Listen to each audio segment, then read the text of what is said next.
How you doing? All right, guys, we're going to do the photo op with the jersey first.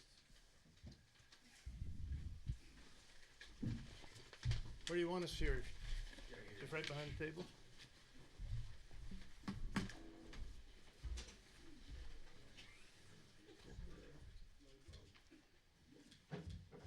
Perfect.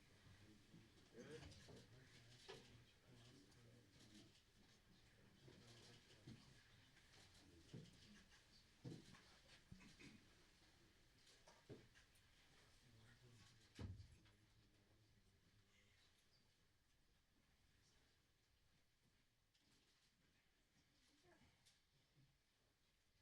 All right. You tell me when you're ready. Good? You can get that. Got it? Okay. All right, we're going to have an opening statement from Hunter, and an opening statement from Coach Silverfield, and then we'll take questions.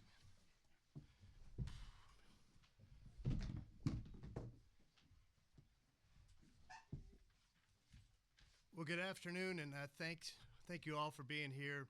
And I think it's appropriate in an event like this that we take a moment to recognize a person that I know was a colleague and a friend to so many in this room, Nate Allen, who passed away earlier this week. This would have been a special event for Nate for sure, and his presence here today is truly missed, and I know that you all will join me in keeping Nate's family in our thoughts and prayers today and during the course of this week.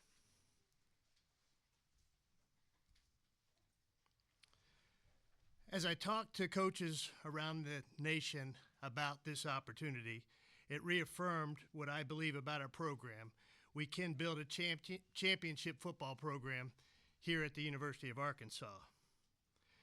The top-down alignment of a new financial commitment from our Board of Trustees, the university, the Department of Athletics, and so many generous donors that have taken place over the past several weeks was the first step to us being all in on this goal. This financial commitment will push us to the top half in key SEC items such as our assistant coaches pool, our strength and conditioning staff, our support staff pool, and our talent acquisition through revenue sharing and legitimate NIL. With the financial picture coming together, the next step was finding a head coach that was all in. I know for many in the Razorback Nation, coaching searches can last what seems like a lifetime, especially one that starts mid-season.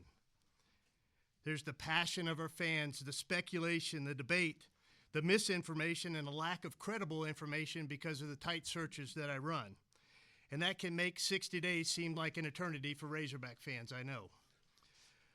But for me, this was not a race, but it was important that I took the time to find a great coach and to identify a coach who truly wanted to be here, a coach who clearly understands this state and the importance of our football program to this state, and a coach who shares my expectations and the expectations that we all share for the Razorback football program to compete for and win championships. Ryan was the first coach I spoke to in October, and he was the last coach I spoke to in November. And from our first conversation through the last, he made it clear to me that he and his family wanted to be at the University of Arkansas, and they wanted to be a part of the winning history and tradition of Razorback football. He has a lifelong passion for football and for coaching. He began his coaching career at the age of 18 as a student assistant at Hampton-Sydney College, and over the course of the next 25 plus years, he worked his way from those D3 roots to be a high school head coach, a college assistant coach, an NFL assistant coach, an offensive coordinator and head coach at the University of Memphis, and now the head coach of our Arkansas Razorbacks. As I spoke to people I trust in coaching circles around the country, I could not get anyone to say anything negative about Ryan. Everyone raved about the type of person he was, his character, his work ethic, the culture he builds, the love he has for his players, and that he's a great football coach. He was 29-9 over his last three seasons at Memphis, including a 4-1 record versus Power 4 teams. His 50 wins over the past 6 seasons are among the nation's top 10s for a head coach at the same school during that same time period, and he never had a losing season as a head coach at the University of Memphis. As you get to know Ryan, you'll see the traits that I had a chance to see in him during the search process. He is a great and genuine person. He has an incredible work ethic. He is a builder of relationships, as he quickly demonstrated in the last 72 hours as a recruiter, and he can build a winning football culture and a championship program here at the University of Arkansas. And I know that him and his family are excited to join our Razorback family and that they are indeed all in. Ryan? Thanks, sir. Congratulations. Thank you. Good afternoon, Razorback Nation. Thank you all for being here. It's an absolute incredible honor to be sitting here in front of you today as a head football coach at the University of Arkansas. Those words carry weight. This program was built on toughness, pride, that stretches from the hills of Fayetteville to Moore Memorial Stadium and Little Rock. That is what drew me here. Before I go any further, I want to thank Chancellor Robinson, Hunter Yurchek, the Board of Trustees, and all of those in the search committee and everyone else who believed in me to be the head football coach at the University of Arkansas. I want to thank my wife, Katie.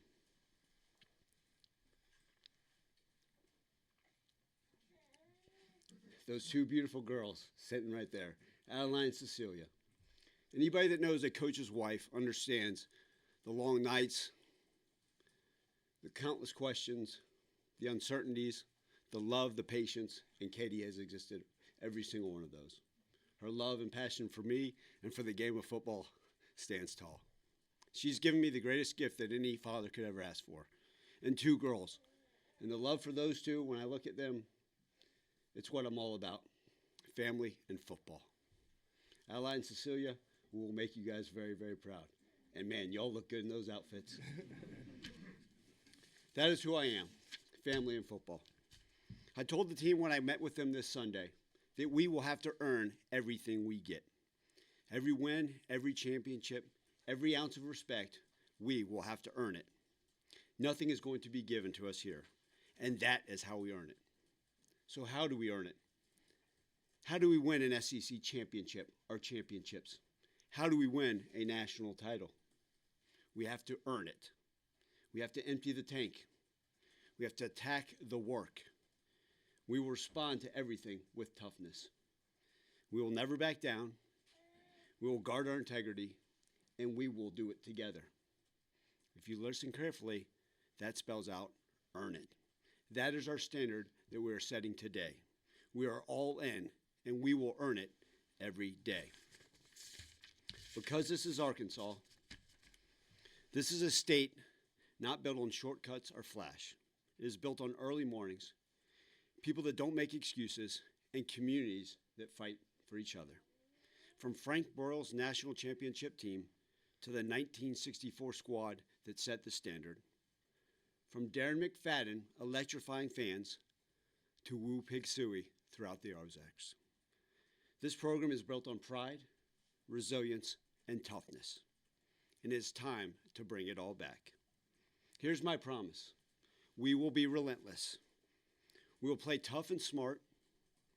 We will do things the right way, and we will earn it. To our fans from Fayetteville, to Fort Smith, to Little Rock, to Texarkana, Fort Smith, Pine Bluff, and all the towns in between, we need you with us. We need you to be all in. We want you to look at this team and say, they fight like Arkansas. Being all in together, we will rebuild it, we will earn it, and we will make this state proud. Thank you for being here today, and Woo Pig Sooie. Now, I think I got one more thing. Quincy? Quincy, you're all in for your senior year? Yeah. Let's go. KJ, you got something for us? Oh, I'm all in too. Yes, sir. Let's go. Some good news to get this day going along with the press conference. So You hadn't shared that with me. That's big news. that's big news. Yeah, I was good. Keeping it on the edge. Let's go. All right, turn it over for questions. Trey, I think you've got to lead us off, right? Well, I think I speak for everybody, say welcome, Coach. I'm curious, Hunter, you said this is the first name that you talked to. I was wondering how that first contact went with both of you guys, and then just kind of the conversations that went on throughout that, and I'm sure you interviewed several candidates also along the way. Yeah, I mean, the long runway of almost 60 days allowed me to talk to informally to about 25 to 30 coaches during the course of that time, narrow that field down to 8 or 9 that we had some very formal interviews with, and narrow that down to 3 that we had some intensive in-home visits with, and then narrowed that 3 down to 2 that we really zeroed in on that we thought both would be great coaches. The first conversation for Ryan and I was by way of Zoom, and we connected with our small college roots, him having been at Hampton Sydney, me at Guilford College. They compete against each other in the ODAC, and that was a common bond for him and I right out of the gate. But I could tell Trey that him and I would work well together, and I think that's really important for an AD and a head football coach, because you got to get in that bunker together, and you got to build this program together, and that's the only way that truly works. Your impressions of the first contact and the conversations that followed. Well, listen, I've understood how much this football program, this university mean to this state. And I knew that from my, 10 years. And then having the opportunity, there were people that called and programs that called and universities, but when the University of Arkansas called, I got excited. Because I understand the passion, like I talked about, all the things that make this place so special. And so the opportunity to visit with Hunter, and really just to get to know each other on the surface and to talk about things, talk about his beliefs, his core values, what he wanted for this program, it aligned directly with me. And as Hunter just mentioned, that is so important, right? Because I was so fortunate to be at a place that I found special in Memphis for 10 years. But to me, to take that next step, it was important that I aligned with the athletic director, that we shared some common things, some beliefs, that stand on the right type of merits of what we want this thing to look like. And so initially just very pleased, and I said this is an opportunity that if it so happens to go, I'm all for it. You've had a lot on your plate, obviously, with the recruiting and talking to all these players individually and stuff. I don't even know if you've finished that yet, but you've also got to hire a staff, and I'm sure you've talked to guys, and you probably are bringing some people from Memphis. I was wondering where you are with that process, when you would like to have the staff complete. Yeah, Trey, it's the wrinkles on my eyes are probably from lack of sleep between Hunter and I. We were joking around last night that I don't know if either of us are getting much these days, but that's a great thing because we're pouring into things that are important to us and that matter. And obviously hit the ground running, like I mentioned at the basketball game last night. From the moment I stepped foot, getting the recruits, the right ones, right? Some of these great ones in state to stay at home, and that was important to me, and I know it's important to our great fans. But then, part of it has been putting that staff together. And so in between phone calls, in between meeting with the players, I've met with every scholarship football player so far and had one-on-one conversations face-to-face, because that's important to me, is understanding who we are and what we're about and what else we need to do and what my job as a head coach is to improve this place for these guys, especially those that are coming back and mean so much to this program. And then the staff is coming together nicely. Obviously, a lot can't be shared publicly until they're sitting here in their offices, but I can tell you this, fans and media like you're going to be blown away by the staff. It's going to be a bunch of high-character coaches. Coaches are going to love the players. They're going to pour into them. They're going to love this community. They're excited to be here, that want to rebuild this thing the right way and know how special Arkansas can be. So we're going to bring in a bunch of guys and a bunch of people that are going to make everyone really, really proud. Hunter, you've mentioned expanded financial commitment.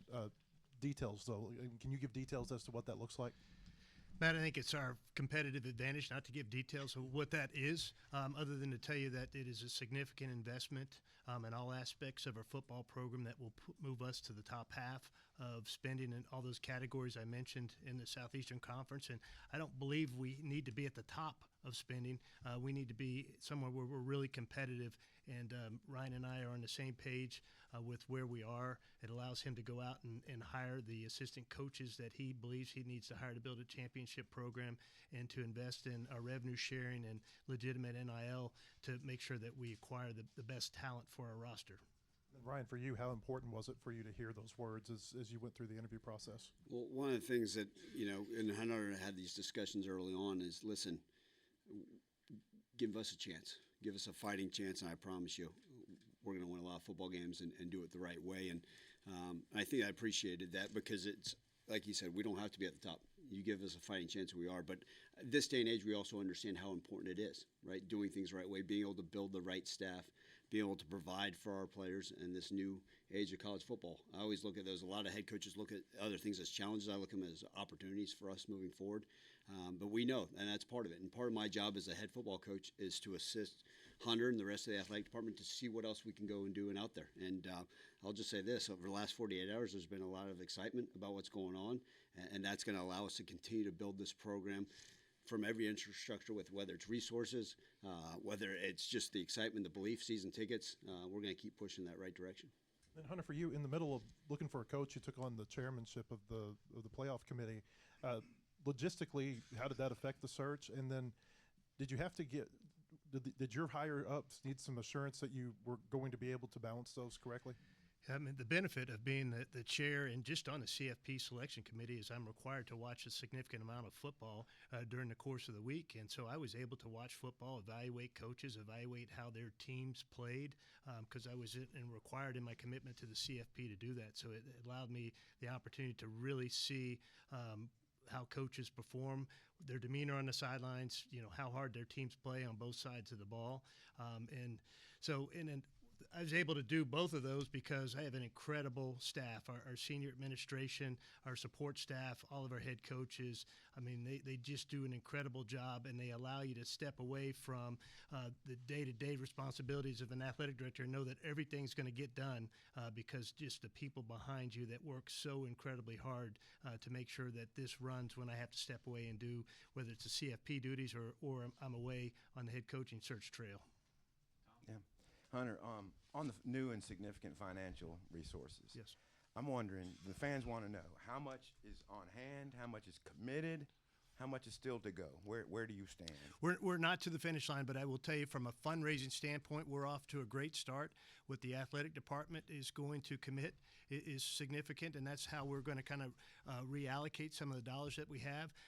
The university, through a direction of the board, is going to make a commitment to our football program as well, and all of that's significant. I don't want to tie a specific dollar amount to any of that because I don't want to limit what we can do, and also I want to make sure that we have a competitive advantage. I think once you put your financials out there and tell other schools what you're doing, then it allows them the opportunity to come meet you where you are or exceed where you're at. Ryan, a lot of head coaches came here before you that did not win. Why is it that you can come in and build a winning program here? Yeah, absolutely. Listen, first and foremost, it's always going to start with the players. And, we got gentlemen here today that are going to be committed to doing it the right way, that believe. And that was so fortunate for me, like just immediately understanding what we have on this roster and going out and finding. I think you guys got to see the work that could be done in 24 hours. Give me 24 days. Give me 240 days. Give me 24 years. All right, and you're going to see a winning program. And I think that can happen immediately. It's not one of these things where we're sitting here saying, hey, Hunter, I need 3 years to rebuild this. No, that we can start rebuilding the culture the moment we step down, the moment I had the opportunity to sit face-to-face with these guys and talk to them and see what they're all about and tell them what I'm all about and how we're going to do this thing together. And I firmly believe it starts with the players in the locker room. That everybody always says, Ryan, tell me about your culture. What's it like? What's it mean to be all in? And I always say, go see the players in the locker room. Go see those players that have been over to my house, the people that my wife has got to know and to pour into as well. And that's what it's all about. And the staff we're going to be able to put together. There are so many things about the state of Arkansas, so many things about this university, and so many things about this football program that are going to set us up for success. All right? There's a proof behind this program, the way we're going to work. We're going to outwork everybody in this country. Okay? And our players are going to believe in that. We're going to do it the right way. We're going to build an excellent culture, a sustainable one, year in, year out, and we're going to make our fans very, very proud. You got a first-hand look at Arkansas football this year. Yes, sir. And that was basically the story of the season. Did not close the game out. How do you get from that point to winning a ton of games? Yeah, I think part of that is, right, just finding ways. And, listen, at Memphis this past year, we found ways to finish some games and we found some ways not to. And that's the nature of college football. The margin for error continues to shrink, right? And just, brief synopsis of what I saw from Arkansas is, we have to find ways to be more disciplined. Right, whether that's penalties, all those things. I think just the leadership, right? And a lot of the players have come to my office and said, Coach, I think we want to step the leadership. Okay, well, good. That has to start right now, right? We can't wait till we get back on January 14th. That has to start right now. And guys buying into the way we're going to do things. I think the way you condition in the offseason, the way you condition during the season, what does that look like? A great understanding of situational football. Now, ultimately, we look at, I don't get much into statistics, but you want to talk about ball security and turnover margin. I think that's been an issue. In Memphis, we were, over the last 10 years, we're one of the best teams in the country at turnover margin, significantly more so the last 5 years. And that's important. That's how you win those games. And then finally getting guys to believe, guys that are going to be resilient, guys that are going to finish and fight every single play. And if you do that, you give yourself a chance. Hey Ryan, Jackson Fuller, Southwest Times Record. What will you be valuing most in assembling your staff? Is it SEC experience, your own personal relationships? Or how are you going about that in terms of what you're valuing? Yeah, Jackson, listen, I always have valued experience, and I think that's important. But most importantly, great coaches and great leaders of men. And you can say, well, that sounds like coach speak. That's not. Because I believe that how you do anything is how you do everything. And we're going to find coaches that are going to truly pour into these guys. And they may think it's corny, but I'm going to tell them, like, these coaches are going to love them. They're going to hold them accountable, okay, to everything these guys say they want to do. And they're going to make sure they achieve exactly what we say we're putting out there. And we talk about standards and all those things, but coaches are going to set the standard and push the players to meet that standard. And look, there's coaches that are coming aboard that have SEC experience. All right, they'll be here before you know it, and we'll be able to talk about them and write about them probably the next time we all get together. There's some coaches that have some NFL experience. There's some coaches of various backgrounds, coaches I've worked for before, coaches that are going to make sure the lights stay on in this building, whatever the hell it takes. So all sorts. But I can't wait for you guys to meet those people that are going to be with us, and it's going to be very, very exciting times. Hunter, another financials question. I know you won't give us the details, but when what can you point to fans and say, right here is evidence that we have stepped up our financial game in the SEC? It will come when he announces some of the people on his staff. That will be the first piece, and then when you see how our roster comes together after the transfer portal officially opens in January, you see we've got a couple of young men in here that are coming back. That's a part of the financial commitment that we've made into our football program to be able to retain those high caliber, very talented young men that we want to be a part of our program and the leaders of our program. And so I think when you look at what the staff looks like, the support staff as well, and then the players that become a part of this program, that will show you the financial commitment we've made to our football program. Hunter, sorry, another financial question. Go ahead, sure. If I understood you earlier, you said there were going to be some reallocation of funding within the departments. Where is it going to be reallocated from? Is it other sports, or kind of how is that going? Or is there another revenue source coming in? Or Yes, and yes. I mean, just a couple of different revenue sources that we're looking through, both through our foundation and through the athletic department, and then just how we reallocate money that we're currently spending within our department, whether that's from a salary standpoint, an operational standpoint. But we feel like we can do some things differently to be more efficient, that we can reallocate more dollars to our football program. And also looking over the term sheet for Coach Silverfield, I noticed that the buyout, it's not the tiered one that you had for Coach Pittman based on winning percentage. I'm curious what the reasoning was behind that. It's Coach Pittman didn't have the same agent to start out with that Ryan does now. And so not many agents will advise their coaches to accept that buyout the way we had it set up. It was much more favorable to the institution. I think this is kind of a middle ground, that it's favorable to the coach and favorable to the institution. And then, Coach, for you, I noticed that Scott Gasper is going to be a guy that's going to be following you over. I'm curious, kind of what role did he have with you at Memphis, and kind of how do you envision his role helping you here at Arkansas? Yeah, so I'm not sure what exactly is I'm allowed to talk about, because some things are certain. But there will be people joining us from Memphis. Some will have different titles, some will have different roles. But there are so many great people there. Like, I wouldn't be sitting here today if it weren't for that great staff at the University of Memphis and all those people, right? I think about 27 years of coaching, all the people that allowed me to get here today. But listen, as things come out, as people are able to get their contracts under, and we'll be able to discuss them at plenty. And I'll be thrilled to make time to kind of discuss the wonderful people that are going to be joining us here in Fayetteville. Christina Long from WholeHogSports.com. Heard one of your roles at Memphis when you were an assistant coach was some involvement in fundraising. Is that something that you kind of talked to Hunter about in the interview process, and something you plan on using here? Yeah, listen, first off, we know as a head coach, you have to wear every hat, right? Whether that's picking up trash, whether that's being a CEO and fundraising, whether that's getting my hands in the dirt and teaching a lineman, make sure they're stepping the right direction. But that was part of something that I took pride in. I understand the way college football is going, right, towards the NFL model, all these things, but you still always have to fundraise. I don't care if you're a head high school coach in Savannah, Georgia, or the head coach of Arkansas. That's part of what is needed. And until they say, hey, we're just going to play for free, I don't know if, and we're not playing with monopoly money, there's always going to be the need for fundraising. And so I told them, and I told his staff already, it's my job to help assist that. And, we can do that first and foremost by winning football games. But I'm happy to go knock on doors, to go meet some of these people. And I think part of that is just building the relationship, right? I can't wait for so many of our great fans, so many of our great donors, so many people that have already stepped up and said, hey, I want to help out. But just building those relationships and let them understand what I'm all about, what our young men are all about, who they truly are. And that's what's been so special to me. Like, you sit there and you have a narrative of coaches, of what you think they are and who they're about. You have a narrative of what you think of a program and the players. And then I have the opportunity to sit down with them face to face and get to know them and get, to tell that story. And that helps the fundraising as well. And I can't wait to develop so many of those relationships. But yes, long-winded answer, that was part of what I did at Memphis, and we're going to go to it full force here.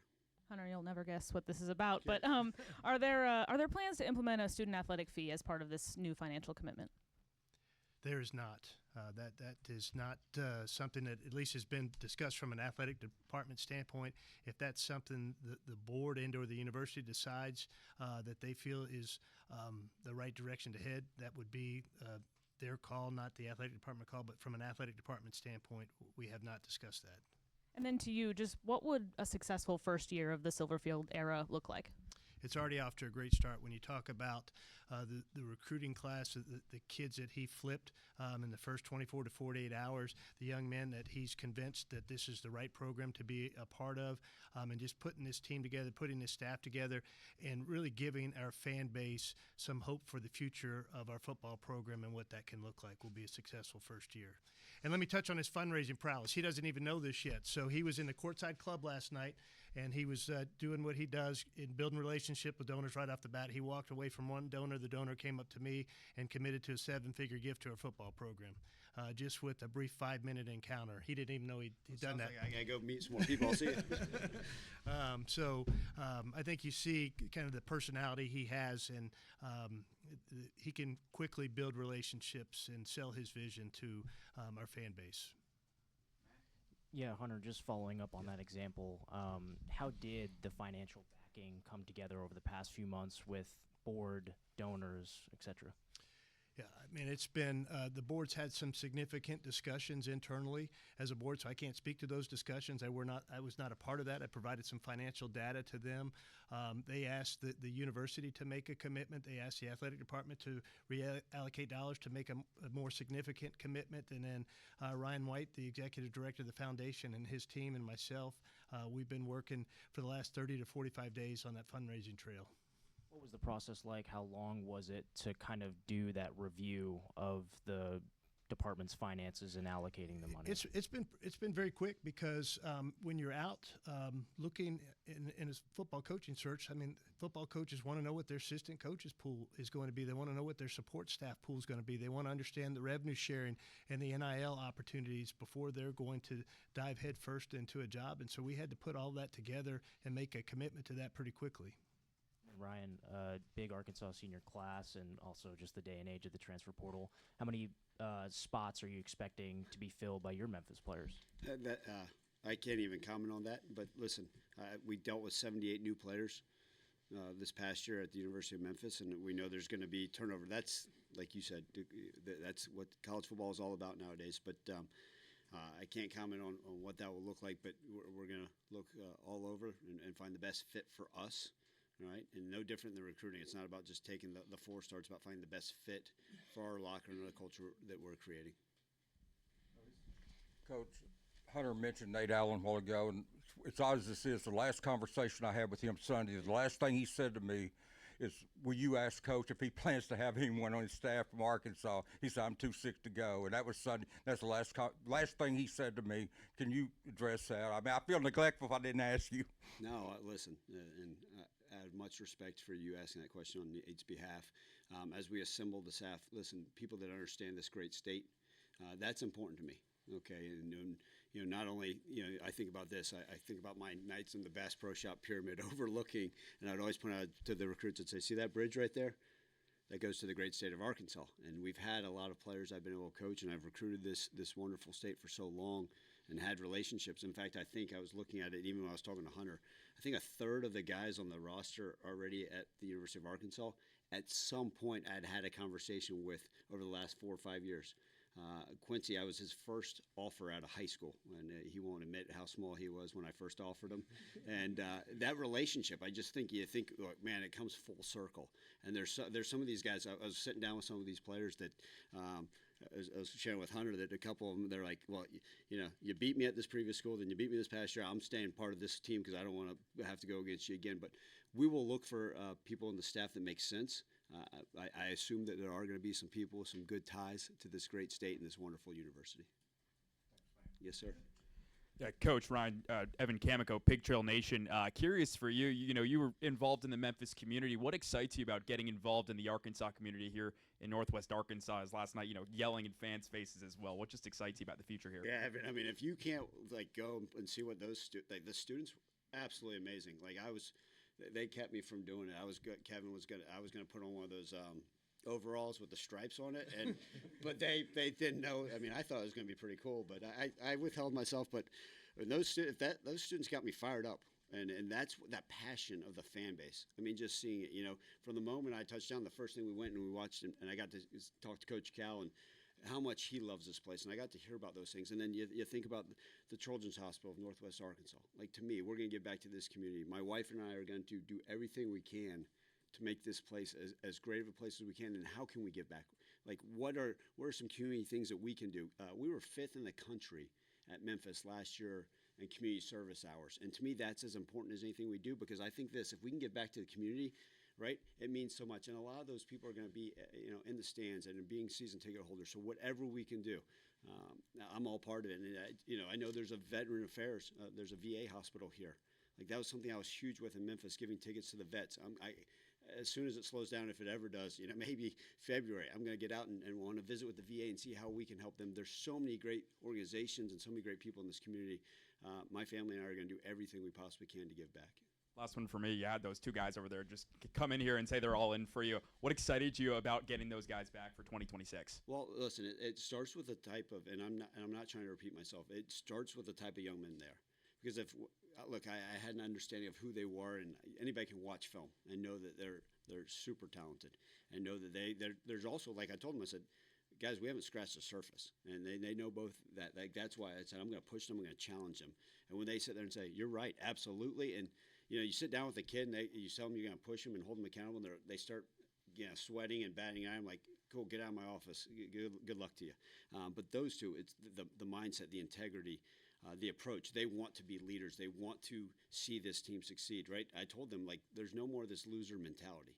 And they've bought into it, and in a quick term, and they're going to be the ones that infect the rest of the locker room in a positive manner and say, hey, this is what it is. This is what it looks like to be all in. This is what our culture is about. This is what Arkansas football needs to look like. So guess what? Just like what everybody said, wow, great first week. We're not even, I think I've been here for like 10 months, but I think I've been, a couple days. Like, wait till the week keeps going on. Wait till the weekend. We're not sleeping, okay? We're going to build this thing the right way. And again, it starts with the great players that are already on this roster. Yeah, Anthony Christensen. Okay. Anthony Christensen, HawkSports.com. Ryan, I just got to see a little bit of it when Arkansas played at Memphis earlier this year, but I guess just what are the main, aspects of an identity you want for your first year, with the roster, with the coaching staff, et cetera? Yeah. I'm not going to give you a coach speak answer, okay? Just no different when people say, give us here's the deal. You're going to have a bunch of guys that love football. A bunch of guys that are going to be tough, a bunch of guys that are going to be resilient, a bunch of guys that are going to love each other, a bunch of guys that are going to work really hard to make this state proud. And that shows up in between the white lines, right? I truly believe, there's a direct correlation to how we do things off the field, the culture that we're going to build. It shows up on game day. And when people watch this, they're going to say, man, that team plays with relentless effort. That team cares about one another. And they're going to be disciplined, they're going to be detailed, and they're going to fight their asses every single day to give everything they have. Ryan, congratulations, welcome. I heard a cut of yours in a recent interview about this is not a 3-year turnaround. This is something that we're going to turn around in a hurry. What's your message to the fan base for how and why that will happen? Well, it is. This is a different day and age. Things do take time, right? The culture to build, you have to build that every single day, and that's what it's going to start with. And you're going to have to put the pieces together. And when I say it's going to happen, people say, well, project the number ones. I can't do that. I can tell you this, we're going to be the best in the country at what we can control. And that's right, the attitude, the effort, the approach every single day. Those things we're going to be the absolute best in the country. But that's something we got to work to build. And there's going to be some people that are currently on the roster that are going to be back that we're going to have to make sure, hey, it may take a little bit more pressing. But these freshmen we're going to bring in, these young guys, we're going to have to develop them.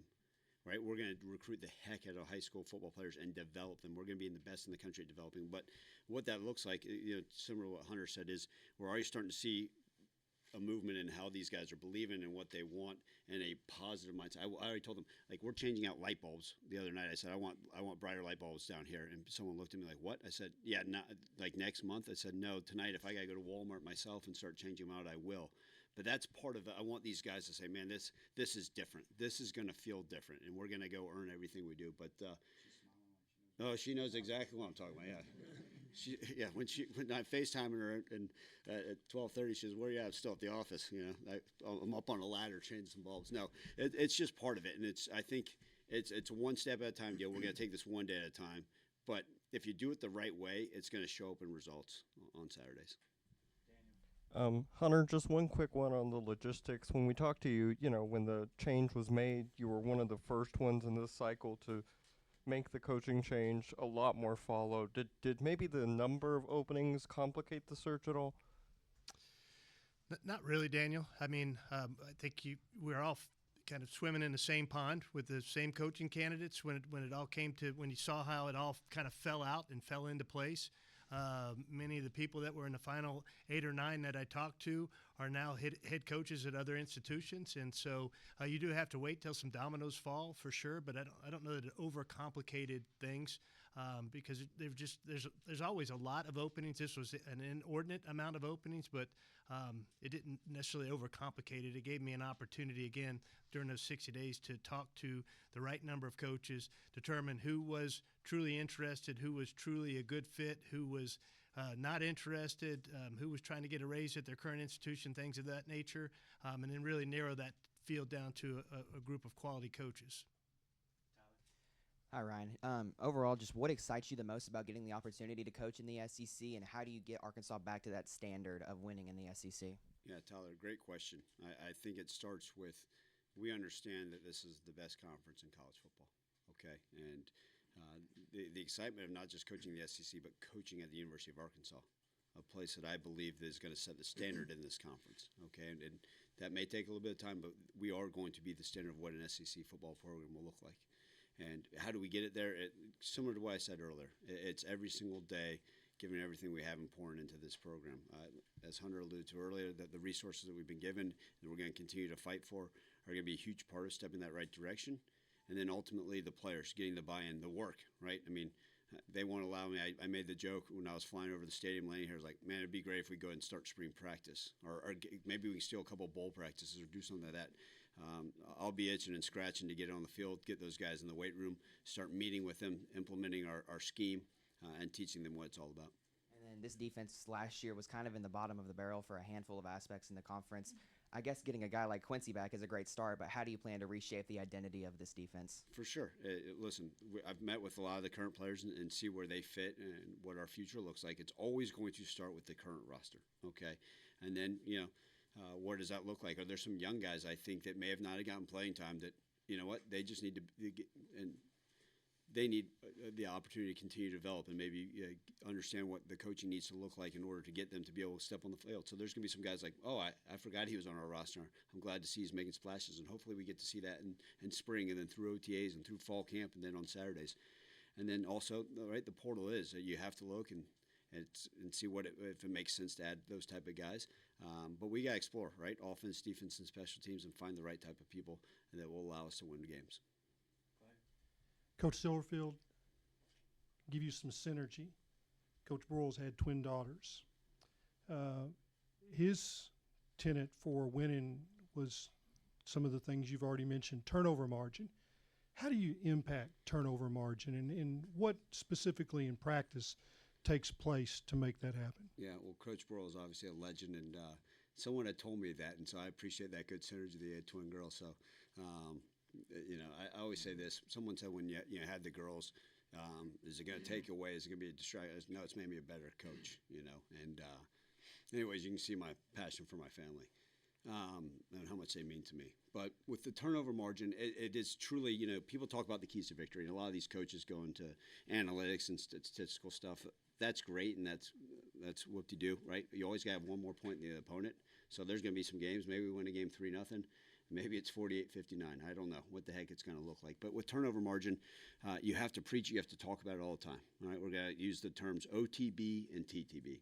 All right, OTB is going to stand for own the ball.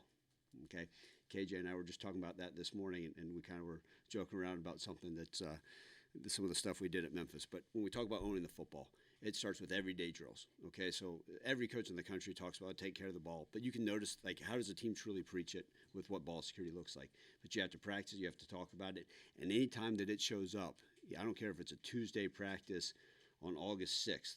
If that ball security looks inadequate, you have to approach it, and you have to approach it right then.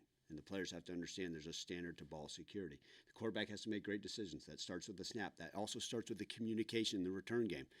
We've seen year in, year after, especially this year in college football, there are more mistakes made in the return game by poor communication. That's part of the education of what the rules are, and that should look like, and the ability to make that communication. And then we talk about taking the football away. All right, that's the TTB, take the ball. And you got to preach it, right? Every day in practice, taking the punches. We talk about the old peanut punch from Peanut Tillman, right? The guy that I saw get some punches on Adrian Peterson back in the day when I was with the Vikings.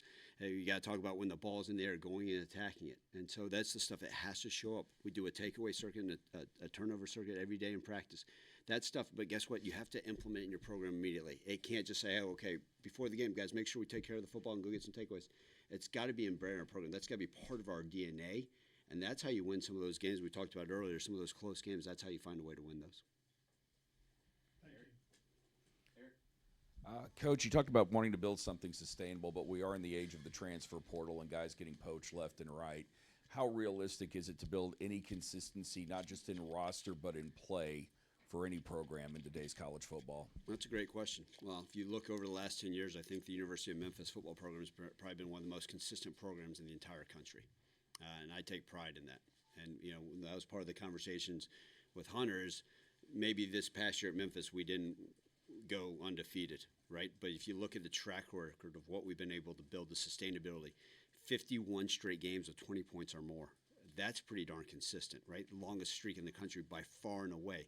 That's called consistency. You took a quarterback that we started at 17 years old that started 4 straight years in college football. Right? Then all of a sudden we brought in a guy that had won, I think, 3 or 4 games in a 3-year period. He wins his first 6 games at the University of Memphis, right? You talk about what it is. It's talk about keeping guys that want to be a part of something, that want to continue to build it the right way. That's the sustainability.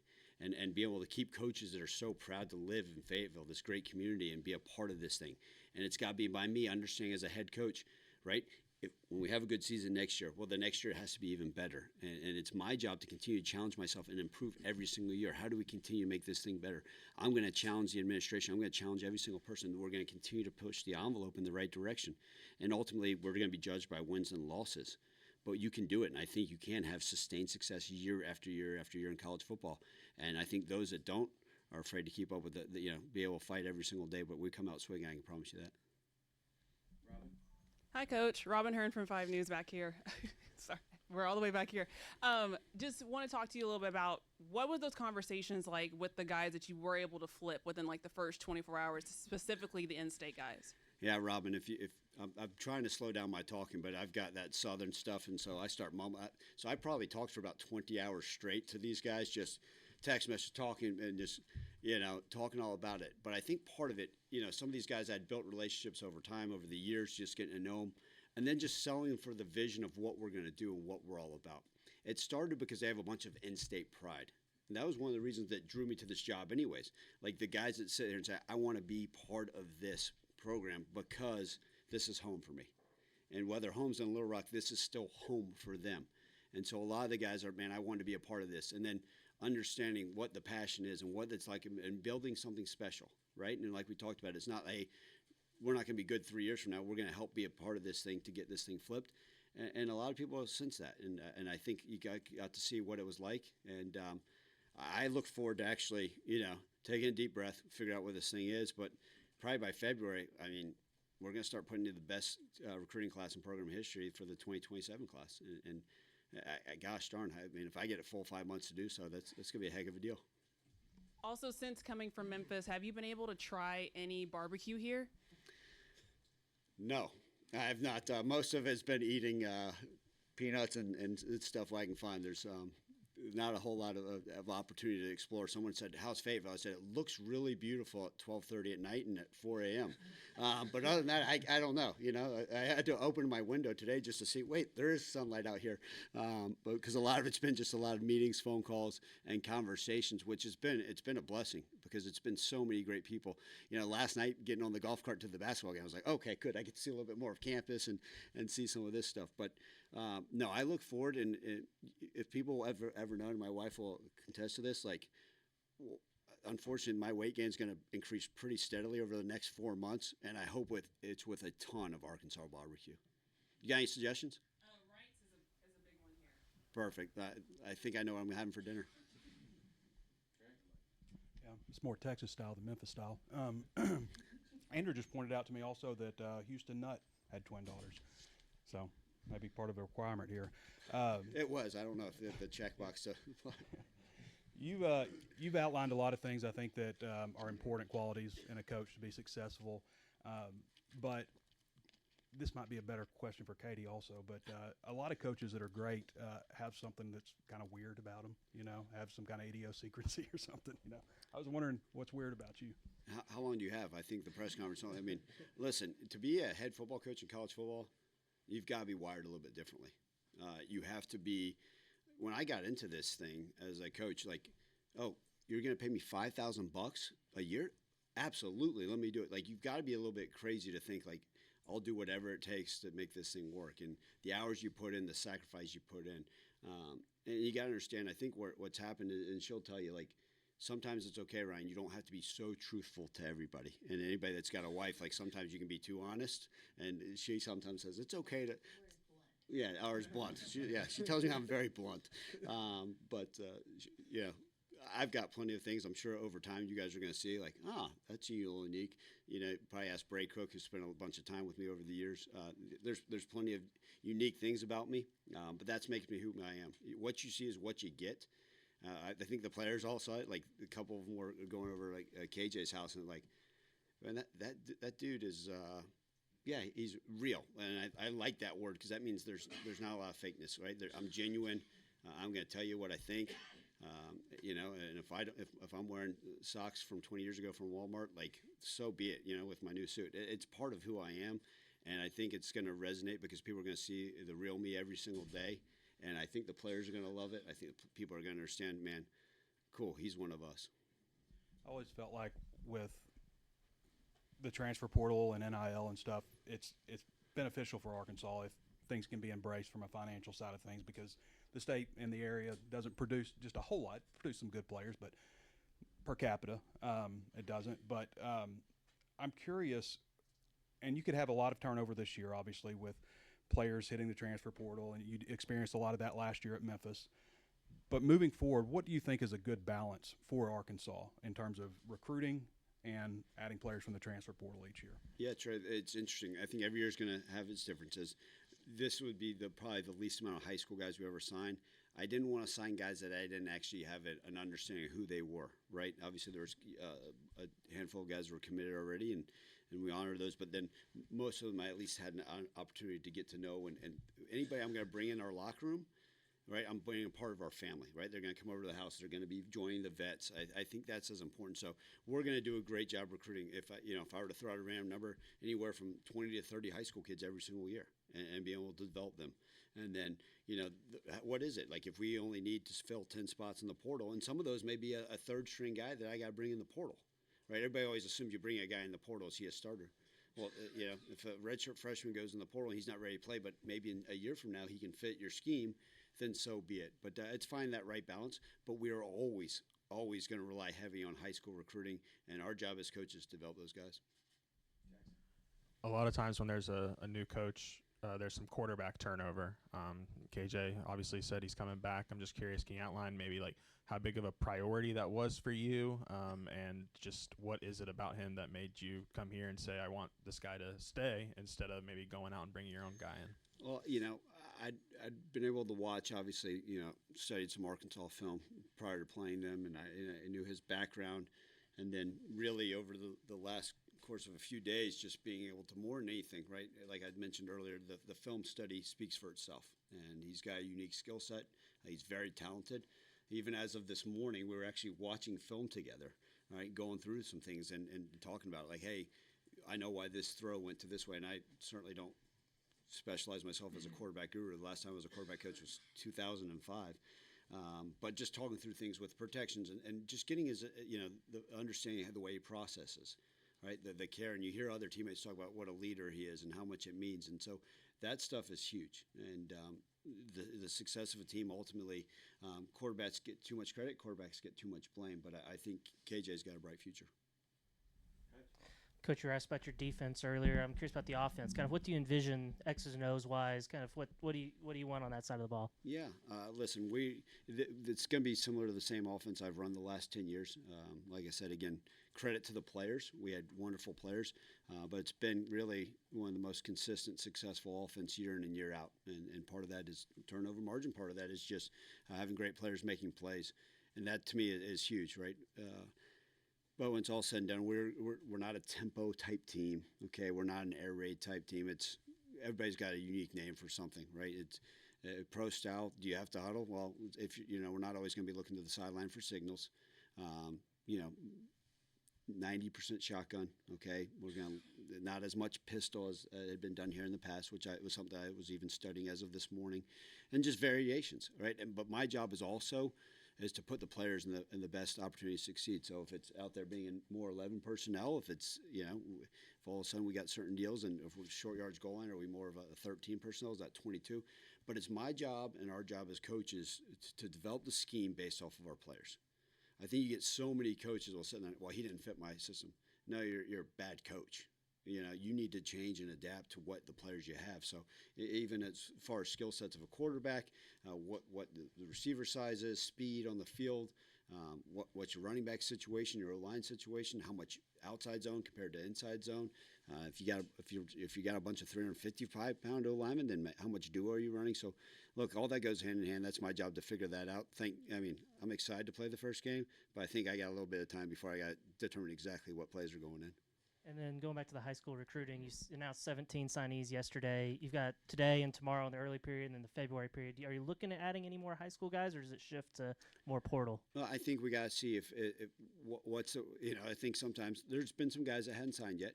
And if they fit with what we want to do, we're going to always do that. I think if we can add anybody that is going to add value to the locker room first and foremost, and then value to us on the field, we're going to explore it. And so to sit here, as we continue to look at the roster numbers, but as always with everything, expect the unexpected. Yeah, Hunter, you mentioned at the start that when you run a tight search, it can create a lot of speculation. There's a notion out there that maybe this was a disorganized search. How would you characterize how it went? From my perspective, it was very organized. It went from roughly 25 to 30 coaches down to 9, down to 3, down to 2, down to 1. I know because Kyle would come in and say, this name was floated out there yesterday, this name was floated out there. I will tell you that my staff didn't know who I had hired until Saturday night after the game when we got together. And that was the same way the entire search. And so I just feel like out of respect to the coaches, especially running a search during a season where coaches are coaching other teams, and I have the ultimate respect for what those young men in those other locker rooms are going through when their coaches interviewing for jobs. And the calendar we have right now in college football makes it incredibly, incredibly difficult to have the level of respect that I want to respect. And that's why I run a tight search. It's really out of respect for those coaches that I'm talking to because I don't want rumors to be floated out there. I'm not trying to get somebody else a raise. I'm not trying to hurt them and their program. I'm trying to acquire the best coach for the University of Arkansas. And so, again, no one knew on my athletic department staff until Saturday night after the Missouri game who we were hiring. Speaking of Saturday night, I noticed on the term sheet you both signed it Saturday night. What was the timeline like Saturday when it was offered, agreed upon? How did that go? Yeah, Ryan and I had been communicating last week. He had a game against Navy, and I wished him good luck. It didn't turn out the way he wanted it to. We communicated some on Friday. He wished me good luck heading into the Saturday game. We visited some during the game on Saturday. I stepped out of my box and at halftime and went and called him. And then we officially got everything wrapped up late Saturday night. Fellas, thank you very much. Appreciate all y'all coming. Thank you. Thank you.